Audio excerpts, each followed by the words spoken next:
Wigglytuff goes with everything. It's good on its own.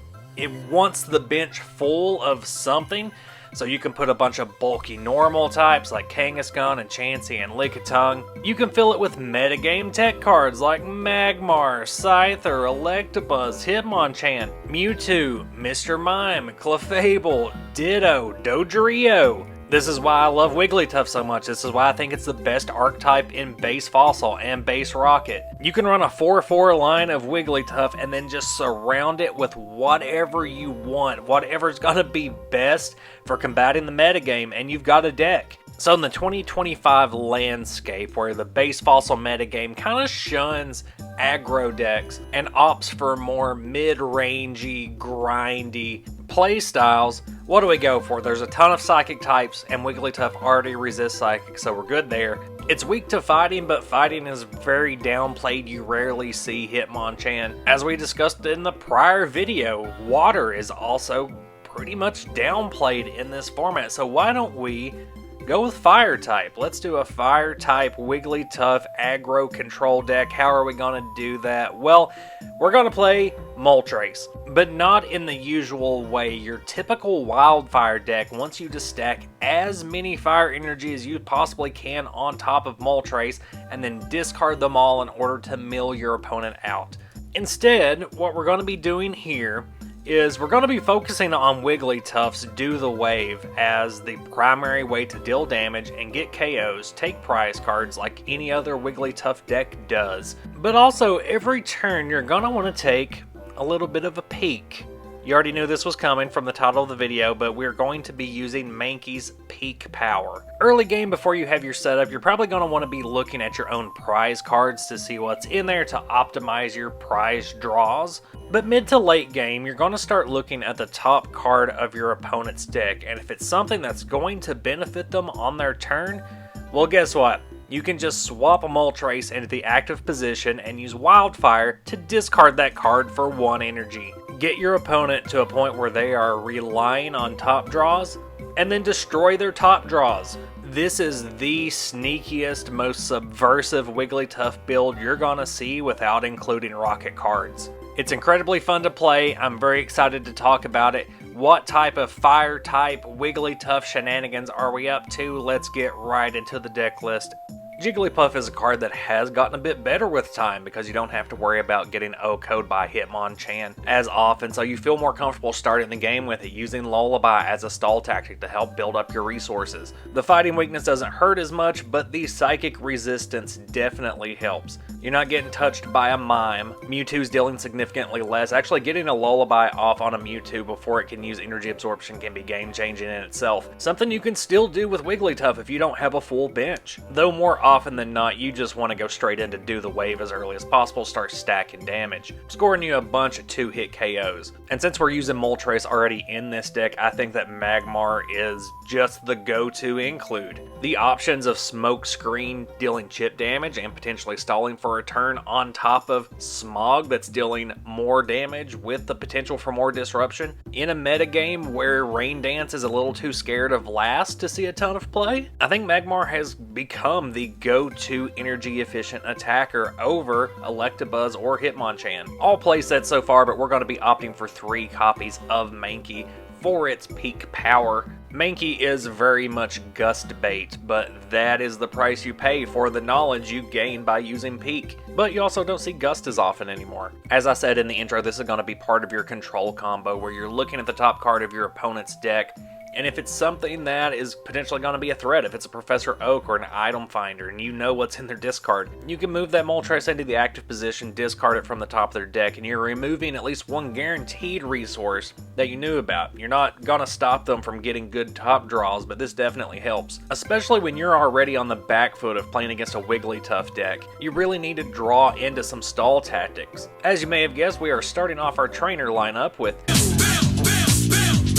Full playset there, as well as a full playset of Professor Oak, so that you can just straight up draw into all of the basic Pokemon that you want to slap down onto your bench as quickly as possible in the early game. This is also the point in the game where you want to be using Mankey to look at your prize cards and know everything that you're drawing into from your prizes. There's not really a point of looking at your opponent's top decks or the cards in their hand this early in the game, because they're going to be doing the same thing as you. They're going to be using all of their draw power very quickly before things level off and they get into that grindy game state. A couple of copies of maintenance in here as well, just for some added draw power without digging through your deck too much. Lets you put some resources you're going to need later in the game back into your deck. Give you a little bit of protection from lass as well. Computer search so you can go and grab an Oak if you didn't get one in the early game, but most of the time you're going to be using it to go grab a double colorless energy just so you can attack when you want to. Or in classic Wigglytuff fashion, when Do the Wave is only dealing 60 damage but you need to deal 70 damage this term, you can just use computer search to go grab you a plus power. Magmar is actually going to be a huge help in that department, as it's going to put these little ticks on a lot of your opponent's Pokemon. They're already going to be in the active position with 10 or 20 damage on them. With Wigglytuff as your finisher, you don't even really mind getting hit with a Lass and having to reshuffle a bunch of those plus powers, because it's something that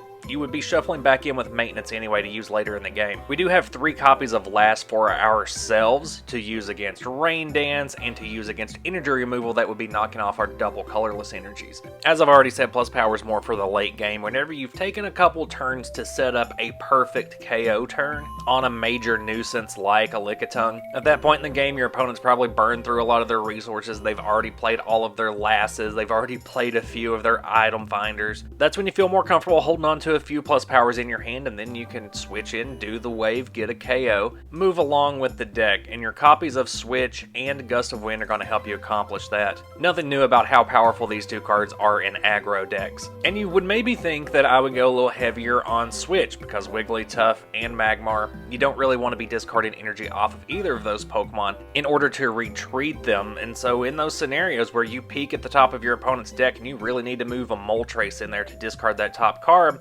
you want to be able to use Switch. Although Peek and Moltres are our point of control in this deck, it's not something that you're going to be doing all that often in reality. A lot of times you're going to peek at the top of your opponent's deck and it's just a basic energy card and you want to leave it there. Moltres and Mankey are in this deck to not only power up Do the Wave, but also just be clutch when they need to be, but only when they need to be. You're even going to find yourself in matchups where you just have an alternate win con in Wildfire. You go, okay, I've already got one energy card attached to Moltres, I'll just attach another one on there. I'll make my opponent discard the top 3 and then they deck out in 2 turns. This build is extremely hard to play against because it swaps between those control and aggro aspects so seamlessly, but it's also a very difficult deck to pilot because of those same reasons. One of the key strengths of this deck, if not the key strength, is that it does very well against your big psychic normal type decks. Wigglytuff and Magmar are answers to Mewtwo and Mr. Mime. Dodrio's Rage doesn't really do much against Do the Wave because you're going for the Oko anyway. Lickitung, Chansey, and Kangaskhan can wall Wigglytuff a bit, but Do the Wave is still going to get a 2-hit KO on all of those cards. Ironically and hilariously, this deck loses to the other Mewtwo. Yeah, go back and look at this deck list. It loses to Mulligan Mewtwo. Unless you start with a Jigglypuff and you can really make that sleep stick, it's a rough matchup. Arcanine is another super tough matchup. This new metagame Arcanine moves so quickly, and in comparison to Wigglytuff, it's another stage 1 that's even bulkier, has even higher damage output. Arcanine will absolutely Oko your Wigglytuff before you can get in a second Do the Wave against it. WigglyPeek is definitely geared towards your longer matchups, and Arcanine just steps in and obliterates your game plan. Even a perfectly timed Lass or a Peek setup doesn't do anything. Arcanine does not care about what WigglyPeek is trying to do.